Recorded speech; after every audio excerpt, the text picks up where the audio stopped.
안녕하세요 여러분. 마라톤 독서 클럽의 라이언킨입니다. 오늘도 하간미소 배움터에 오신 걸 환영합니다. 오늘 함께 읽을 구장은 근본적인 해결책을 처음으로 목격하다 라는 제목으로 드디어 집중력을 되찾기 위한 근본적인 방법과 인간 중심 기술의 가능성에 대해 다루고 있습니다. 이전 장들에서는 우리가 어떻게 집중력을 잃어왔는지, 그리고 표면적인 해결책이 왜 한계를 가질 수밖에 없는지에 대해 살펴보았습니다.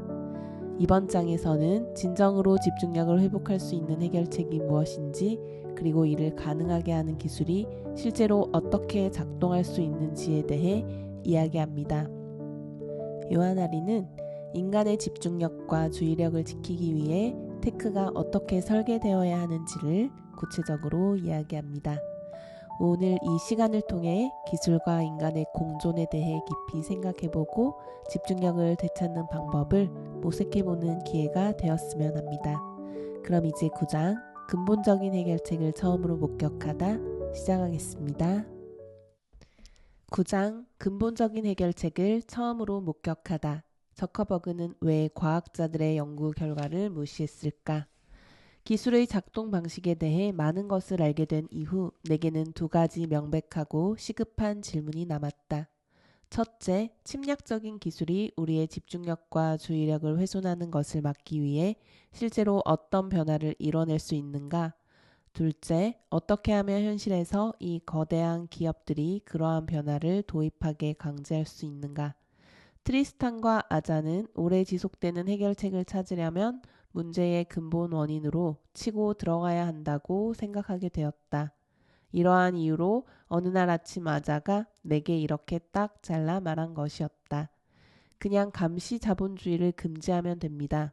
나는 잠시 말을 멈추고 그의 말을 이해해 보려고 애썼다. 온라인에서 우리를 추적해 우리의 약점을 파악하고 그 개인정보를 최고 입찰자에게 판매해 그들이 우리의 행동을 바꿀 수 있게 하는 사업 모델을 정부가 전면 금지한다는 뜻이라고 아자가 설명했다.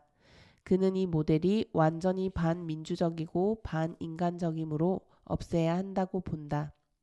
처음에 이 주장은 너무 극적으로 들렸고 솔직히 말하면 불가능해 보였다. 그러나 트리스탄과 아자는 무언가가 널리 퍼진 뒤에 사회에서 그것의 해로움을 발견하고 거래를 금지한 역사적 선례가 수없이 많다고 설명했다. 납페인트를 떠올려 보라. 과거에는 미국의 대다수 가정이 납페인트를 사용했다. 그러나 납페인트가 어린이와 성인의 뇌를 손상해 집중을 어렵게 한다는 사실이 밝혀졌다. 트리스탄의 멘토 중 한 명인 제런 러니어는 사람들이 그 사실을 발견했을 때 그 누구도 다시는 자기 집을 페인트로 칠하지 못할 거라고 말하지 않았음을 지적했다. 우리는 그저 페인트에 들어가는 납만 금지했다. 오늘날 사람들의 집은 여전히 페인트로 칠해져 있다. 그저 훨씬 질 좋은 페인트를 사용했다는 점만 다를 뿐이다. 또는 프레온가스에 대해 생각해보자. 앞에서 언급한 것처럼 내가 어린아이였고 모두가 헤어스프레이에 집착했던 1980년대에 헤어스프레이의 한 성분이 우리를 태양 광선에서 보호해주는 오존층을 파괴하고 있다는 사실이 발견되었다. 모두가 겁에 질렸다. 사람들은 프레온가스 사용을 금지했다. 우리에게는 여전히 헤어스프레이가 있다. 그저 다른 성분이 쓰였을 뿐이다. 그리고 오늘날 오존층은 회복되고 있다. 문명사회로서 우리가 사고팔 수 없다고 결정한 것들이 수없이 많다. 예를 들면 인간의 장기가 그렇다. 그래서 나는 물었다. 우리가 감시 자본주의를 금지했다고 쳐봅시다. 그 다음 날, 그 다음 주, 그 다음 해에 내 페이스북과 트위터 계정에 무슨 일이 벌어지는 건가요? 아자는 아마 위기의 순간이 찾아올 겁니다. 마이크로소프트가 위기의 순간을 맞이했던 것처럼요. 라고 말했다. 2001년 미국 정부는 마이크로소프트가 독점 기업이라는 판결을 내렸다. 마이크로소프트는 큰 변화를 거쳤고 지금은 방 안의 너그러운 어른 같은 위치에 있다. 제 생각엔 페이스북에도 똑같은 변화가 생길 것 같습니다. 금지 명령이 내려진 다음 날 현실에서 이 기업들은 자금을 댈 다른 방법을 찾아야 할 것이다. 한 가지 확실한 모델이 있다. 바로 이 책을 읽고 있는 모두가 경험하게 될 자본주의의 대안적 형식인 구독이다. 우리 각자가 페이스북의 사용료로 한 달에 50센트나 1달러씩 지불해야 한다고 생각해보자. 갑자기 페이스북은 더 이상 광고주를 위해 일하며 우리의 은밀한 소원과 취향을 상품으로 바치지 않게 될 것이다. 페이스북은 우리를 위해 일할 것이다. 사상 최초로 이들의 일은 무엇이 광고주를 행복하게 하는지 파악하고 그것을 제공하기 위해 우리를 조종하는 것이 아니라 무엇이 우리를 행복하게 하는지 파악하고 그것을 제공하는 것이 된다. 그러므로 대다수 사람처럼 우리가 집중할 수 있기를 바란다면 페이스북은 그것이 가능해지도록 웹사이트를 재설계해야 할 것이다. 우리가 화면 앞에서 각자 고립되는 것이 아니라 사회적으로 연결되기를 바란다면 페이스북은 어떻게 하면 그럴 수 있을지를 알아내야 할 것이다. 이 기업들이 살아남을 수 있는 또 다른 확실한 방법이 있다. 바로 정부가 이 기업들을 인수해 공공 소유가 되는 것이다. 이렇게 하면 소셜미디어는 경제의 자본주의 영역에서 빠져나오게 된다. 극단적으로 들릴 수 있지만 이 책을 읽는 모두가 어느 날 정확히 똑같은 모델을 통해 혜택을 누리고 있다. 우리에게 하수도가 필요하다는데 모두가 동의한다.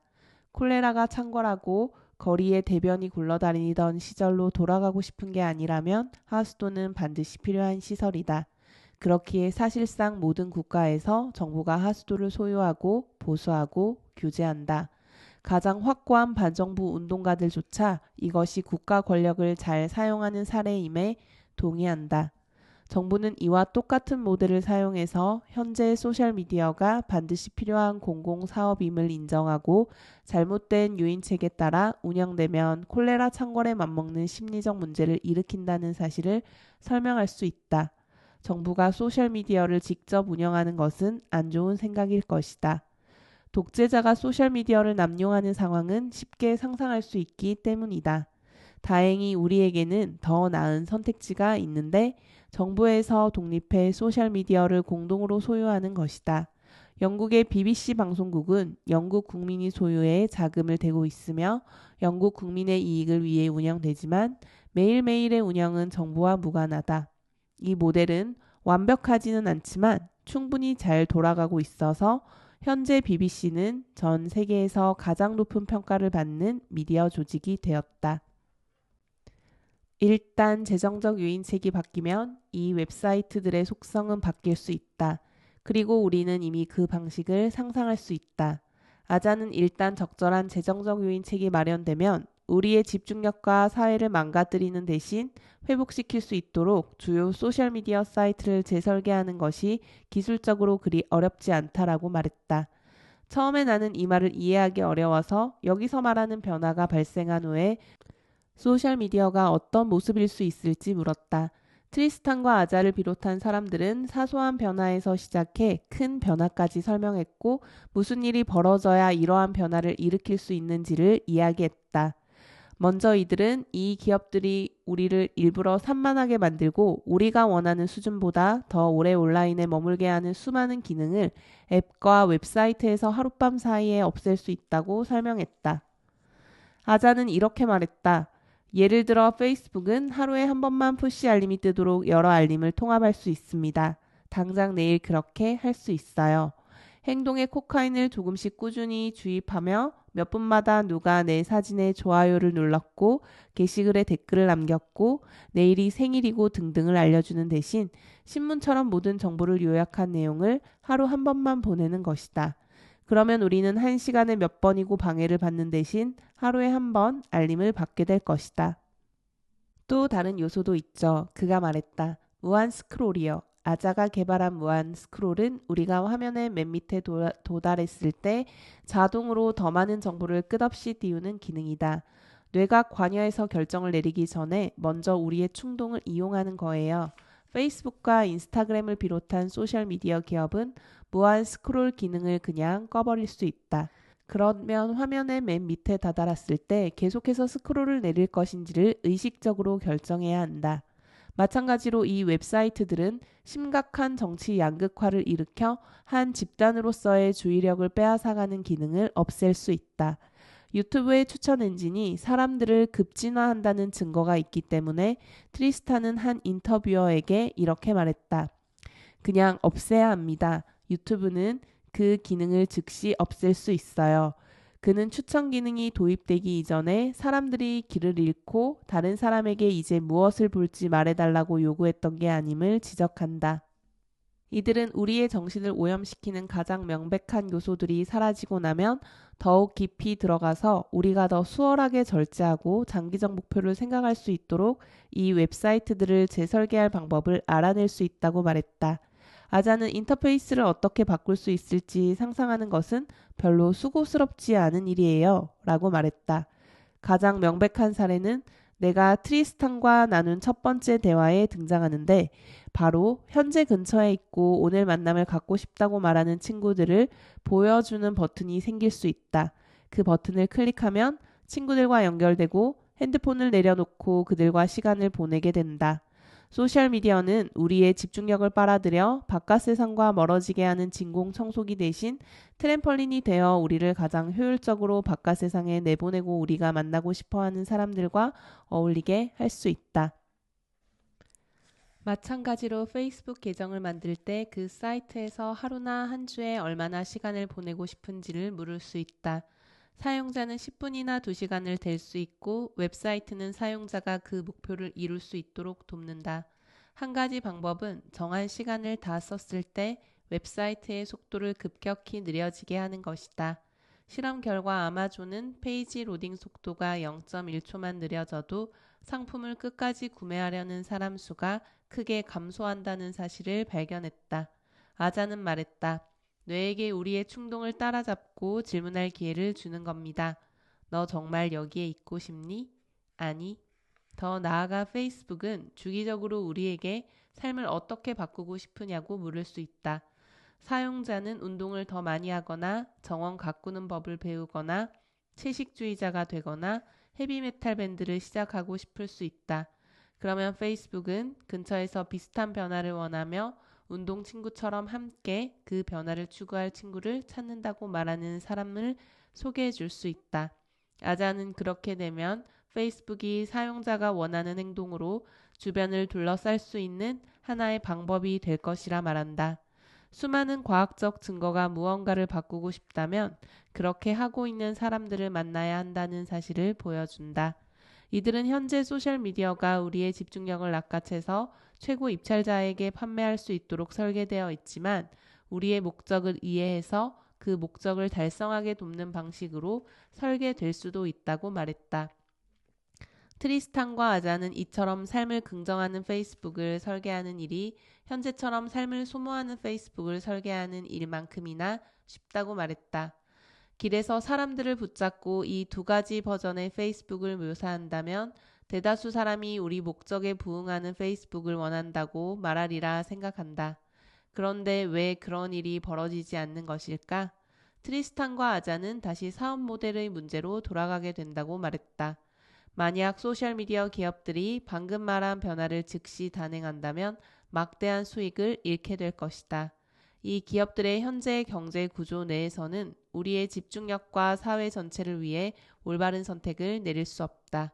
이것이야말로 소셜미디어가 우리에게 영향을 미치는 방식을 바꾸고 싶다면 사업 모델부터 바꿔야 하는 명백하고 확실한 이유다. 이들은 정부가 이 기업들을 규제해야만 사업 모델을 바꿀 수 있다고 말했다. 그러면 방금 묘사한 변화들은 더 이상 수익을 위협하는 곤란한 선택이 아니라 구독자를 끌어들이는 매우 흥미진진한 방법이 된다. 현재 우리의 이익과 소셜미디어 기업의 이익은 근본적으로 충돌한다. 감시 자본주의를 금지하고 지금과 다른 사업 모델을 마련하면 그 충돌은 끝이 난다. 트리스탄의 말처럼 우리는 본인의 이익과 본인이 사용하는 제품의 이해관계가 부합할 수 있도록 사용료를 내게 될 것이다. 그러면 화면 너머에 있던 실리콘밸리의 엔지니어들은 갑자기 우리의 더 뜻깊은 목적에 반하는 것이 아니라 우리를 위해 일하고 우리의 뜻깊은 목적에 기여하려고 노력할 것이다. 어느 날 아자는 내게 이렇게 말했다. 핵심은 현재 기술의 작동 방식대로 시간을 보내고 결정을 내리는 걸 누구도 좋아하지 않는다는 겁니다. 이 산에서 저 산으로 넘어가는 건 어려운 일이에요. 그 사이의 골짜기를 지나야 하니까요. 그게 바로 규제의 역할입니다. 골짜기를 더 쉽게 넘을 수 있도록 도와주는 것이요. 하지만 저 너머의 산은 훨씬 아름답습니다. 저커버그가 싫어한 접근법. 아자와 트리스탄의 말이 매우 설득력 있다고 생각했다. 그러나 우리가 법을 이용해 이 기업들의 기존 방식을 멈춰야 한다는 이들의 주장에는 경계심을 느꼈다. 여기에는 여러 이유가 있다. 먼저 이들이 문제를 과장하고 있을지도 몰랐다. 나와 대화를 나눌 때 니르 이알은 이렇게 말했다. 모든 세대가 이런 도덕적 공황 상태에 빠집니다. 그렇게 되면 오직 부정적인 면만 보고 싶어 하죠. 트리스탄은 말 그대로 1950년대의 만화책 논쟁을 그대로 답습하고 있어요. 당시 많은 사람이 새롭게 밀려든 잔인한 만화책의 물결 때문에 아이들이 폭력적으로 변하고 있다고 믿었다. 1950년대에 트리스탄 같은 사람들은 상원에 가서 만화책이 아이들을 습격해 좀비처럼 만들고 있다고 증언했어요. 말 그대로 똑같아요. 하지만 오늘날 사람들은 만화책이 무해하다고 생각하죠. 이를 바탕으로 니르는 트리스탄과 아자를 비롯한 현 기술사업 모델의 비평가들이 틀린 과학에 기대고 있다고 주장한다. 니르는 내가 앞의 두 장에서 이용한 사회과학이 사실을 왜곡하거나 아예 틀렸다고 믿는다. 여러분이 이 논쟁을 파악할 수 있도록 자세한 사례를 하나 들겠다. 트리스탄은 내가 앞에서 언급한 여러 증거를 토대로 유튜브가 사람들을 급진화하고 있다고 주장한다. 니르는 코더인 마크 레드위치의 최근 연구를 가리키며 이에 응수하는데 이 연구는 유튜브 시청이 오히려 사용자를 약간 온건화한다고 말한다. 이에 트리스탄은 다시 프리스턴 대학의 교수인 아빈드 나라야난을 비롯해 니르가 언급하는 연구가 무가치하다고 말하는 많은 비판자들을 가리킨다. 하나씩 천천히 살펴보도록 하자. 유튜브가 우리를 급진화한다고 말하는 사람들은 이러한 영향이 시간의 흐름에 따라 천천히 발생한다고 주장한다. 우리는 프로필을 만들어 로그인을 하고 유튜브는 서서히 우리의 취향 정보를 쌓아간다. 그리고 우리가 계속 영상을 시청하게 하려고 점점 더 극단적인 영상을 보여준다. 그러나 니르가 언급한 연구 대상에는 로그인한 사용자가 단 한 명도 없었다. 이들이 한 거라곤 그저 유튜브에 가서 어떤 영상을 본 다음 로그인하지 않은 상태에서 옆에 뜬 추천 영상을 본 것뿐이었다. 이렇게 몹시 특이한 방식으로 유튜브를 이용하면 추천 영상은 점점 극단적으로 변하지 않으며 아마 유튜브가 사람들을 온건화한다고 말할 수도 있을 것이다. 그러나 엄청나게 많은 유튜브 사용자가 실제로 로그인을 한다. 기술기업이 우리를 망치고 있을지 모를 온갖 방식에서 이러한 실랑이가 발생하며 트리스탄과 니르는 각자 정반대의 결론을 도출한 엄격한 사회과학자들을 언급한다. 트리스탄은 예일과 뉴욕대, 하버드대의 학자들에게 기대고 니르는 트리스탄의 경고가 지나치다는 자신의 주장에 동의하는 옥스퍼드 대학의 앤드류 프루빌스키 같은 학자들에게 기댄다. 그렇다면 실제로는 무슨 일이 벌어지고 있을까? 둘 중 하나가 거짓말을 하고 있는 것은 아니다. 그저 이 웹사이트들이 일으키는 변화를 측정하는 일이 그만큼 복잡하고 파악하기 힘들다는 의미이다. 우리가 크나큰 불확실성 위에서 결정을 내리고 있음을 솔직하게 인정해야 한다. 먼 미래에서 돌아보면 아마 어떤 분야에서는 니르의 말이 옳고 어떤 분야에서는 트리스탄의 말이 옳을 것이다. 그러나 우리에게는 여전히 근본적인 딜레마가 남아있다. 현재 우리는 소셜미디어 기업들이 기존 방식을 유지하도록 놔둘 것인지 아닌지를 결정해야 한다. 위험의 균형을 파악해야 한다.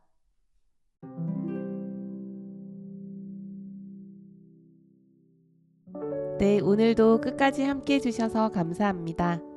이번 장에서는 지식의 분배가 비대칭적일수록 생기는 문제와 평범한 사람들이 거대한 세력에 맞설 수 있는 방법에 대해 생각해 볼 수 있었습니다.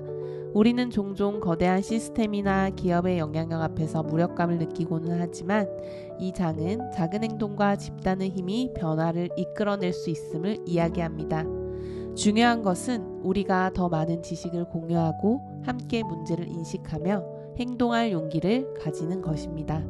평범한 사람들이 모여 더 나은 기술과 시스템을 요구할 때 변화는 가능해집니다. 오늘 읽은 내용이 여러분들에게도 주체적으로 문제를 바라보는 해결의 시작점이 되었으면 좋겠습니다. 하간미소 배움터 라이언킨이었습니다. 고맙습니다.